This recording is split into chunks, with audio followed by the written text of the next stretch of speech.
कितने सीट जीतेगी कांग्रेस? मेरा अनुमान है 18 से 20 सीट का, 18 से 20 सीट हम जीतेंगे।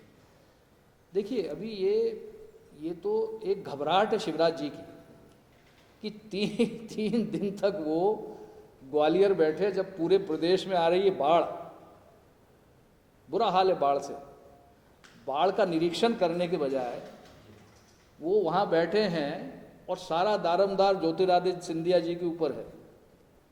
ज्योतिरादित्य सिंधिया जी की छवि पार्टी बदलने के बाद कैसी हो गई है, क्या हो गई है, आपको भी मालूम, मुझे भी मालूम। ये उनकी राजनीतिक सबसे बड़ी भूल रहेगी शिवराज जी की, अगर वो सिंधिया जी के भरोसे चुनाव लड़े। कल खाद्य मंत्री साहू जी ने कहा है कि 50 साल तक कांग्रेस नहीं है भाई। कौन ने कहा?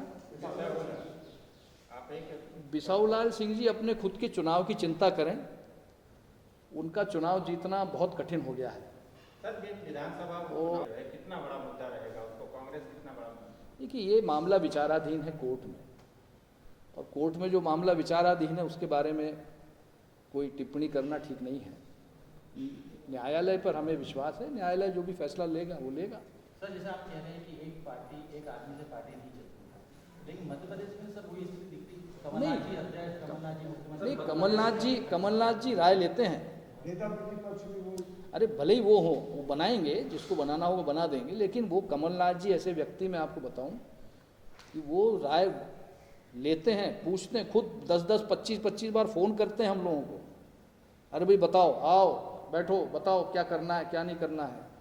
तो ये उनकी कार्यप्रणाली जो है वो एक सबको साथ लेके चलने वाली है। सर मध्य प्रदेश में नेतृत्व परिवर्तन को लेकर तो कोई गुहार नहीं है कांग्रेस में, जैसा ऐसी सर एक बार वापस सोनिया गांधी को अध्यक्ष बना दीजिए, क्या लगता है कांग्रेस के पास विकल्प नहीं? नहीं देखिए, परिवार से बाहर नहीं निकलना। देखिए ऐसा है कि विकल्प का प्रश्न ही नहीं उठता है। क्यों नहीं उठता है? क्योंकि कांग्रेस वर्किंग कमेटी में जो लोग रहे सीनियर लोग, वर्षों से, आज से नहीं, जब से सोनिया जी बनी है, सोनिया जी कांग्रेस वर्किंग कमेटी का जो भी प्रस्ताव होता था उस पर वो निर्णय लेकर आगे बढ़ती थी। कोई ऐसा फैसला बता दीजिए जो उन्होंने कांग्रेस वर्किंग कमेटी के निर्णय को ओवररूल किया हो, ऐसा कभी नहीं रहा। तो आज जो लोग कह रहे हैं कि विकल्प ढूंढिए, ये करिए, तो ये तो वही लोग हैं जो वर्षों से कांग्रेस वर्किंग कमेटी में चले आ रहे हैं। मैं नाम नहीं लेना चाहता लेकिन आप जानते हैं। तो आज क्या हो गया? आज जब उनको हम देख रहे हैं वो स्वस्थ हैं, और नेतृत्व तो कांग्रेस वर्किंग कमेटी कर रही थी, वो तो एक अध्यक्ष उनको, क्योंकि उनके परिवार ने बलिदान दिया है देश के लिए, पार्टी खड़ी की है, तो स्वाभाविक है कि पार्टी के कार्यकर्ताओं की भावना उनसे जुड़ी है, परिवार से जुड़ी, आज भी जुड़ी, हमेशा जुड़ी रहेगी। तो उस नाते उनको अध्यक्ष हमने बनाया है। तो अब ये जो एकदम बात उठी कि विकल्प ढूंढो, ये ढूंढो, अरे भाई वर्किंग कमेटी में तो आप ही लोग थे। तो ये है सर, लेकिन राहुल हमारा कार्यकर्ता करता है। कार्यकर्ता अभी जब अपनी आवाज़ नहीं उठा रहा है तो फिर किसी को क्या आपत्ति है?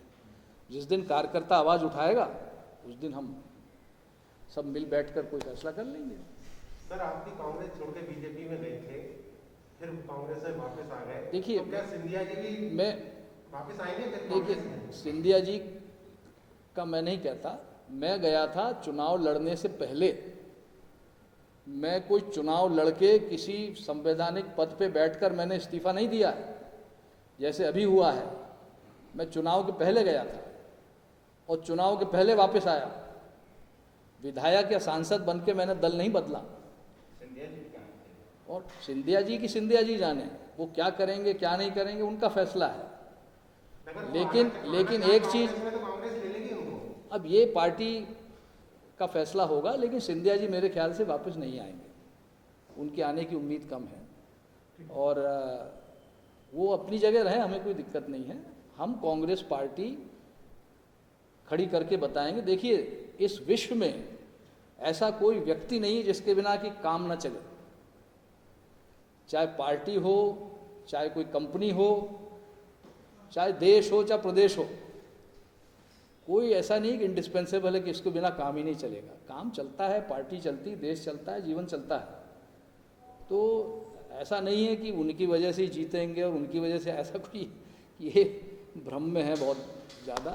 शिवराज जी और ये शिवराज और महाराज की जो जोड़ी अभी दिख रही है, ये चुनाव के बाद इनकी क्या दुर्दशा होनी आपको पता लग जाए। यहाँ भी तो एक महाराज है दिग्विजय सिंह और एक कमलनाथ जी है, यहाँ भी तो बहुत बड़ी जोड़ी है। देखिए ऐसा कुछ नहीं है। दिग्विजय सिंह जी अपने आप को कभी महाराज के रूप में उन्होंने नहीं प्रोजेक्ट किया। महाराज तो हैं आप। नहीं, कोई नहीं। हम तो देखिए, हमारा परिवार स्वतंत्रता संग्राम में हमने भाग लिया है। 1857 की जो लड़ाई हुई है उसमें हम लोग रानी झांसी के साथ खड़े थे, इतिहास है। तो और हम लोग तो इस तरह नहीं सोचते हैं, कोई जहाँ जन्मा है तो जन्मा है, ये जीवन तो अपने हाथ में नहीं होता है। लेकिन हमारी भावना ऐसी कभी नहीं रही, न दिग्विजय सिंह जी का, न हमारी कभी। और न हम किसी से कहते हैं कि हमें राजा साहब कहो, महाराजा साहब कहो, हमारे पैर नहीं छुओगे तो देख लेंगे। वहाँ तो ये चलता है, आप भी जानते हैं। अभी अब वो वहाँ बीजेपी में कितना चलेगा पता नहीं। बीजेपी उनको लाइन पे जरूर ले आएगी, क्योंकि उनके वहाँ इस तरह की बातें नहीं चलती हैं। लेकिन हम लोग, जहाँ तक हम लोग ऐसा सर, चाचौड़ा जी हाँ। यात्रा के वक्त में जी तकरीबन 6-8 महीने का वक्त बीत चुका है, लेकिन सरकार ने जिला बनाने को लेकर, गठन को लेकर कोई कदम आगे नहीं बढ़ाया। क्या दुर्भावना आपको लगती है, चूंकि वो आपका क्षेत्र है? देखिए, ये सरकार अभी देख रही है कि उपचुनाव में हमारा क्या हाल होगा, इसलिए कोई फैसला ये लोग नहीं ले रहे हैं। अभी इनको आत्मविश्वास नहीं है कि ये फिर से वापस रह जाएंगे सरकार में, इसलिए जो इनकी घोषणाएं हैं उन पर ध्यान नहीं दे रहे। शिवराज जी खुद बोले थे जब सत्ता में नहीं थे बनाने की, लेकिन ये चाचौड़ा के अलावा भी बहुत सारे जो इनके मैनिफेस्टो में जो बातें लिखी थी उसकी चर्चा भी नहीं हो रही। शिवराज जी बागली को भी जिला बनाने का ऐलान कर रहे हैं। ऐलान करने से ठीक है, करें ऐलान, अच्छी बात है। लेकिन अभी इनका सारा ध्यान उपचुनाव पर है, क्योंकि इनको मालूम है कि उपचुनाव में इनकी सीटें नहीं आ रही हैं जितनी आनी चाहिए। अगर ये कॉन्फिडेंट होते तो ये 3 दिन ग्वालियर काहे को बैठते। इनको मालूम है कि ग्वालियर की ज़मीन खसक गई है, ग्वालियर चंबल की ज़मीन खसक गई है, वहाँ की जनता विरोध में आ गई है। कांग्रेस पार्टी तो है ही, चंबल ग्वालियर संभाग की जनता जो वर्षों से इस समय का इंतजार कर रही थी, आज खुलकर सड़क पर आई है। और ये एक संदेश है कि भाई इनको हराना है।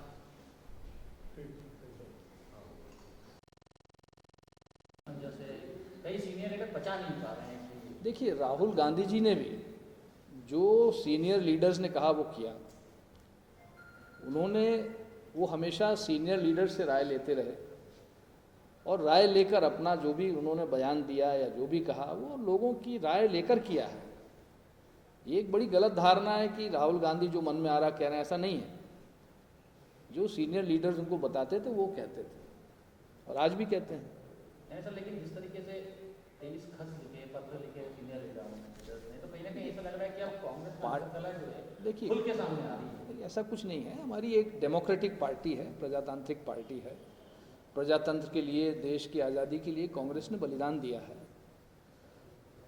ये कोई ऐसी बात नहीं है, कोई भी पार्टी हो, भारतीय जनता पार्टी हो, कांग्रेस, भारतीय जनता पार्टी में बल्कि वहाँ कार्य समिति की नहीं चलती है, वहाँ एक व्यक्ति की चलती है। हमारे यहाँ कार्य समिति महत्वपूर्ण होती है। और मैं तो एक चीज़ और कहूँगा कि CWC जैसी वहाँ दिल्ली में है जो फैसले लेती है, ऐसी कार्य समितियाँ ब्लॉक लेवल तक बनना चाहिए, एक व्यक्ति पर नहीं होना चाहिए। जैसे आज प्रदेश कांग्रेस भी है, तो यहाँ की जो कार्य समिति है या नहीं है तो बनाई जाए, और कार्य समिति का जो फैसला हो वो अध्यक्ष जी लागू करें, तो सबका पार्टिसिपेशन हो जाता है।